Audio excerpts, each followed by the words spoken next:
Hi மக்களே, நானும் எப்பயும் போல் வழக்கம் போல் ஷார்ட்ஸ் தான் பார்த்துட்ருந்தேன். ஷார்ட்ஸ் பார்த்துட்டு இருந்த சிலது சிரிப்பாக இருந்துச்சு, சிலது நல்லா இல்லை. ஆனால் போர் அடிச்சுட்டே இருந்துச்சு. என்னடா பண்ணலான்னு யோசிச்சுட்டு இருந்தேன்.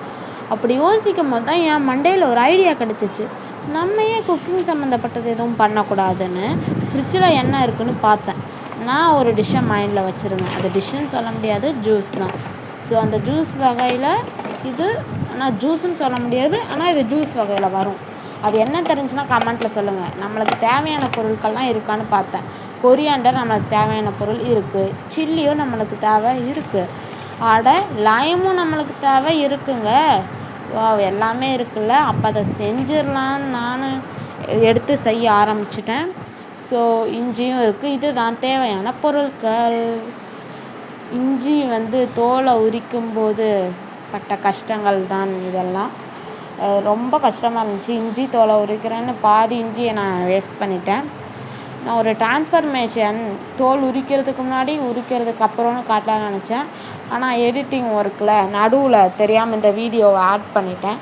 ஸோ இந்த ஒரு பர்டிகுலர் உரிக்கிற போர்ஷன் முடித்ததுக்கப்புறம் உங்களுக்கு இந்த இஞ்சி தோல் உரித்ததுக்கப்புறம் எப்படி இருந்துச்சுன்னு தெரியும். ஸோ இப்போ பார்த்தீங்களா, இஞ்சி தோலை உரிச்சிட்டேன். ஓகே, இப்போ ஆல்ரெடியும் ஒன்று உரித்து வச்சுருக்கேன் பாருங்கள் ஃப்ரெண்ட்ஸ். இன்னொன்று தான் உரிக்க வேண்டியது இருக்குது. இப்போ பார்த்தீங்கன்னா அந்த இஞ்சியும் நான் உரித்து முடிச்சிட்டேன். பார்த்தீங்களா, இப்போ பாருங்கள் ட்ரான்ஸ்ஃபர்மேஷன். இஞ்சி தோல் உரிப்பது முன் அப்படி இருந்துச்சு, இது உரிச்சது பின். நீடட் ஐட்டம்ஸ்லாம் இது தான் உங்களுக்கு. ஸோ நம்ம கொரியாண்டரை கிரைண்ட் பண்ணுறதுக்கு போட்டுடலாம். கொரியாண்டர் நெக்ஸ்ட்டு ஜிஞ்சர் நம்ம போட்டுக்கலாம்.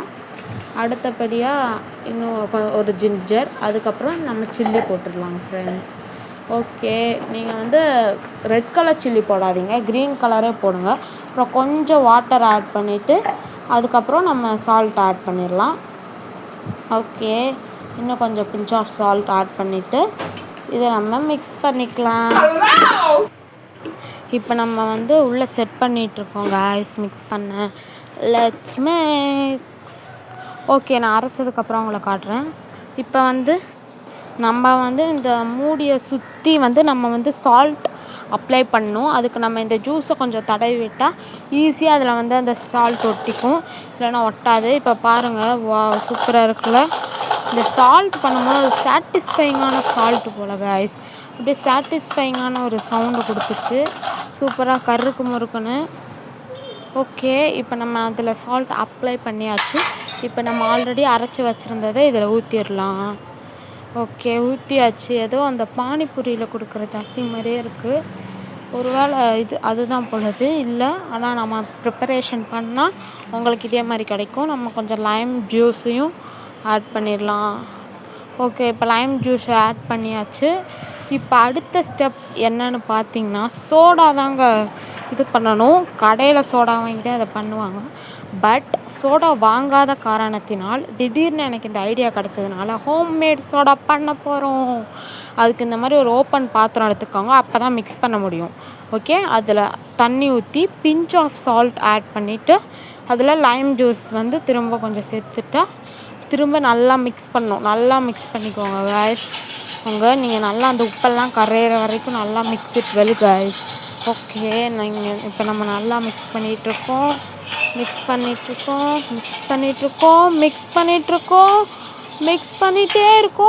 பண்ணிட்டோம். ஓகே, இப்போ இதை அந்த ஃபுல் ஜார் கிளாஸில் இருக்கிறத ட்ரான்ஸ்ஃபர் பண்ணிக்கலாம்.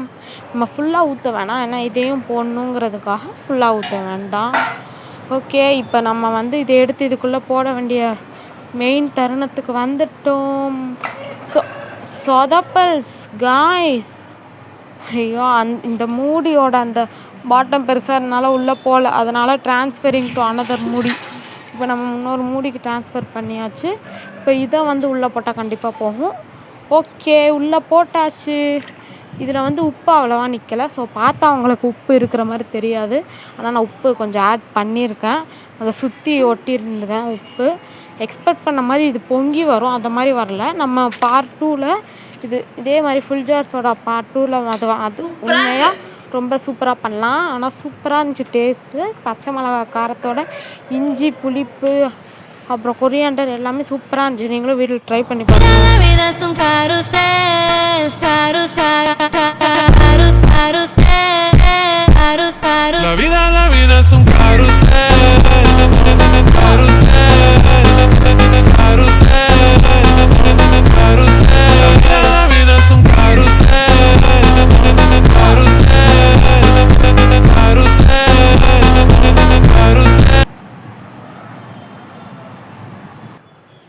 ஓகே, நம்ம இப்போ ஃபேமிலிக்கிட்ட ரிசல்ட்லாம் கேட்டுடலாம். எங்கள் அம்மா கிட்ட தான் ஃபஸ்ட்டு கொடுக்குறோம். எங்கள் அம்மாவோட ரிசல்ட் என்னென்னு ரியாக்ஷனை நீங்களே பாருங்கள். ஓகே, சூப்பராக இருக்குன்ட்டாங்க. எங்கள் அக்கா கிட்ட கேட்குறோம், என்னது இதுன்னு கேட்டால் நான் வந்து ஒன்றும் சொல்லலை. ஜூஸான்னு வேறு ஃபைண்ட் அவுட் பண்ணால் ஆமான்னு எத்தனை கேள்விகள்னு பாருங்கள். கடைசியாக ஒரு வழியாக குடிச்சிட்டு சூப்பர்னு சொல்லிட்டாச்சு. சூப்பர்னு சொல்லிட்டாங்க எங்கள் அக்காவும். ஃபஸ்ட்டு எங்கள் அப்பா செல்லு பார்த்துட்டு இருந்தார். அவர்கிட்ட கேட்டு பார்க்கலான்னு கொடுத்தோம். செல்லை அந்த சைடு வச்சுட்டு குடிக்கிறாரு. ரியாக்ஷன் வெயிட் பண்ணி பார்க்கலாம். சூப்பராக இருக்குன்றாரு. அதுக்கப்புறம் ஃபுல்லாத்தையும் எங்கள் அப்பா தான் செல்லு பார்த்தே குடிச்சிட்டு முடித்தார். ஸோ நீங்களும் இதை வீட்டில் ட்ரை பண்ணி பார்த்துட்டு எப்படி இருக்குன்னு சொல்லுங்கள் காய்ஸ். இந்த வீடியோ உங்களுக்கு பிடிச்சினா லைக் பண்ணுங்கள், ஷேர் பண்ணுங்கள், கமெண்ட் பண்ணுங்கள். மறக்காமல் நம்ம சேனலை சப்ஸ்கிரைப் பண்ணி பெல் ஐக்கானில் கிளிக் பண்ணுங்கள். Bye bye. நான் தான் உங்கள் மன